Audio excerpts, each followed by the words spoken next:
morning to all. Welcome to your TSN English class. Students, class 11th. This is your chapter number 1, The Portrait of a Lady, third part.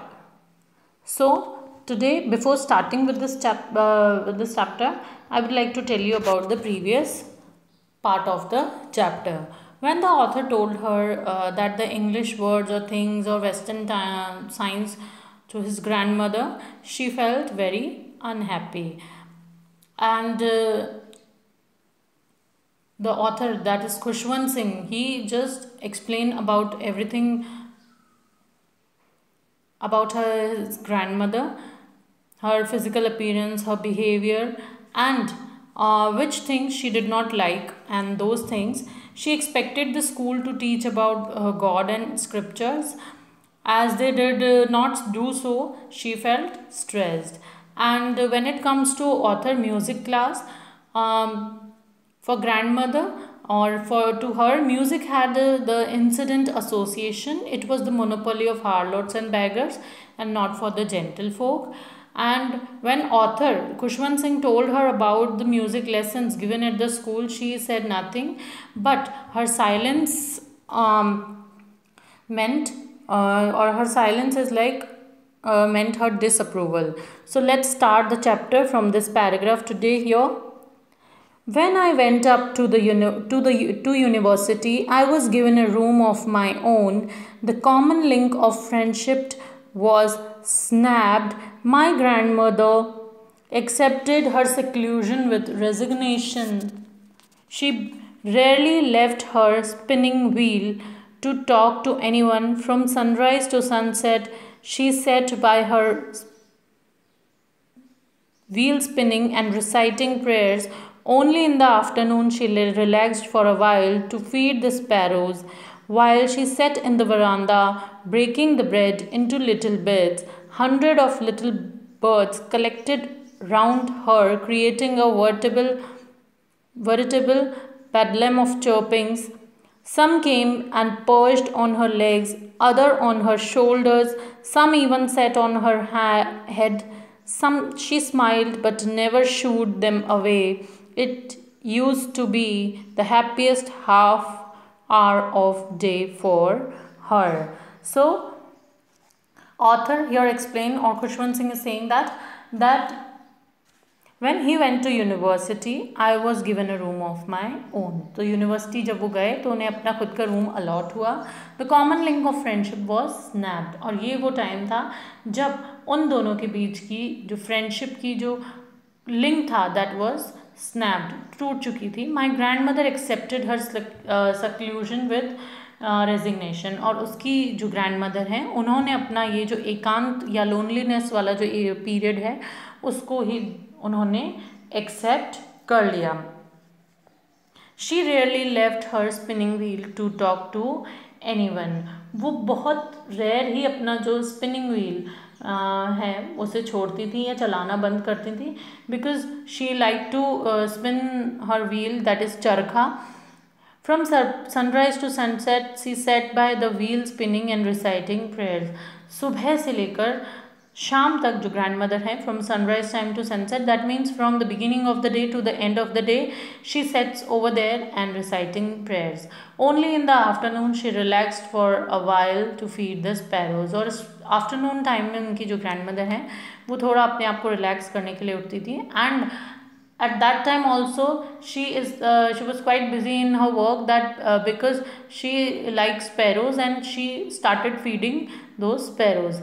While she sat in the veranda breaking the bread into little bits, hundreds of little birds collected round her, creating a veritable bedlam of chirping.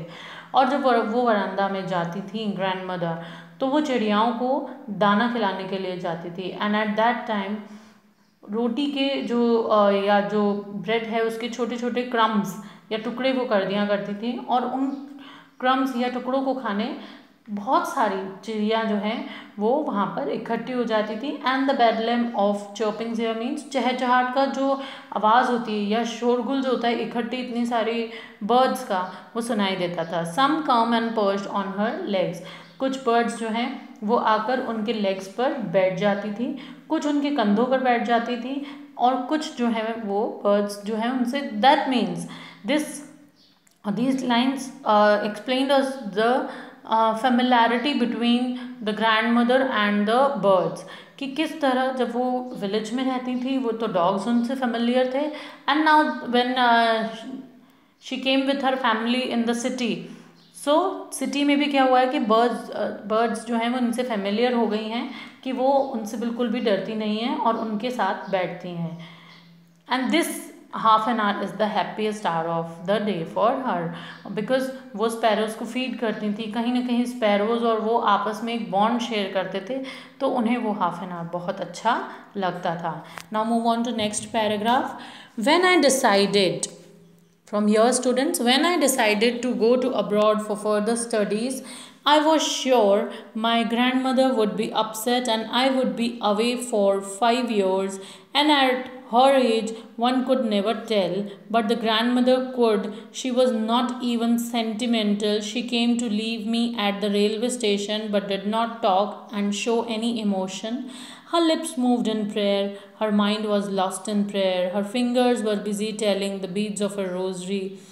Silently, she kissed my forehead, and when I left, I cherished the moist imprint as perhaps the last sign of physical contact between us. So here, author is trying to say that when I decided to go to abroad for further studies, पहले वो hostel में shift हुए Khushwant Singh, then उन्होंने सोचा कि मुझे further studies के लिए अब्रॉड जाना चाहिए. I was sure my grand mother would be upset. At that time author जो है थोड़ा सा श्योर थे दैट उनकी जो ग्रैंड मदर हैं वो अपसेट होंगी कहीं ना कहीं. I would be away for 5 years. Upset होने का रीज़न था because he was quite attached with her, and suddenly he would be away for 5 years. At her age one could never tell. उनकी इस जो उसकी ग्रैंड मदर थी उनकी उम्र में ये सब कुछ, but my grand mother could. She was not even sentimental. और उसकी ग्रैंड मदर जो हैं वो इस उम्र में भी बिल्कुल भी इमोशनल सेंटिमेंटल नहीं हुई. She came to leave me at the railway station but not talk and show any emotion. वो उसको ऑथर को छोड़ने वहाँ गई खुशवंत सिंह को रेलवे स्टेशन पर, बट ना उन्होंने कोई बात करी और कोई इमोशंस नहीं दिखाए. हर lips moved in prayer. Her mind was lost in prayer. उनके लिप्स जो हैं कॉन्स्टेंटली प्रेयर में बिजी थे और उनका माइंड भी प्रेयर में बिजी था, बिकॉज वो उधर फोकस करती तो शायद वो बहुत ज़्यादा इमोशनल हो जाती. हर fingers were busy telling the beads of her rosary. और उनकी जो फिंगर्स हैं वो अपने जो माला है उसको रेगुलरली वो उससे भगवान के प्रेयर्स बोलते जा रही थी, जाप करती जा रही थी. Silently she kissed my forehead. धीरे से बिल्कुल चुपचाप उन्होंने खुशवंत सिंह के फोरहेड पे किस किया. When I left I cherished the moist imprint as perhaps. और जब वो वहाँ से निकले तो उन्हें फील हुआ that there is something moist imprint, कि उनकी ग्रैंड मदर ने जो उनके फेस पे किस किया था फोरहेड पे, उसका एक मॉइस्ट सा इम्प्रिंट वहाँ बन गया. The last sign of physical contact between us. और ये लास्ट साइन था जब वो अपनी ग्रैंड मदर से जो है फिजिकली कॉन्टैक्ट में आए. But that was not. After 5 years I came back home and was met by her at the station. But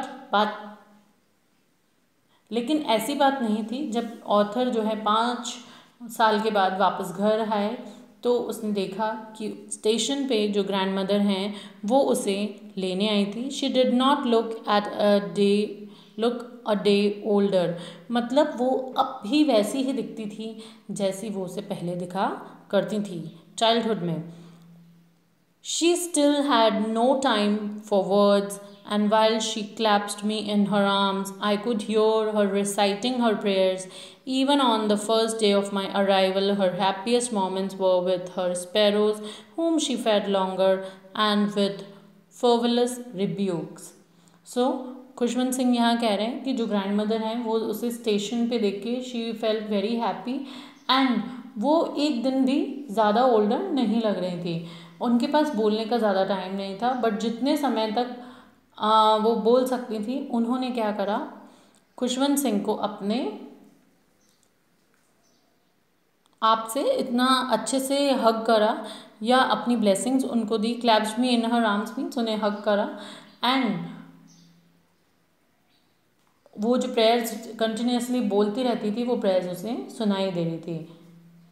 यहाँ तक कि खुशवंत सिंह के आने का जो अराइवल डे का जो फर्स्ट डे था उस पर भी ग्रैंड मदर के लिए सबसे हैप्पीएस्ट मोमेंट यही था जब वो चिड़ियाओं को फीड करती थी. एंड विथ फर्वुलस रिब्यूक्स, और किस तरह वो जो बर्ड्स हैं उनको फर्वुलस रिब्यूक्स मीन्स या वो किस तरह अननेसेसरीली डांट फटकारते हुए चिड़ियाओं को दाना खिलाती रही. So here she received the author without saying any words. She clapped him and kept on reciting her prayers. In the evening, a change came over her. She did not pray. She collected the women of the neighborhood, got an old drum and started to sing. अब grandmother ने evening में क्या करा कि evening में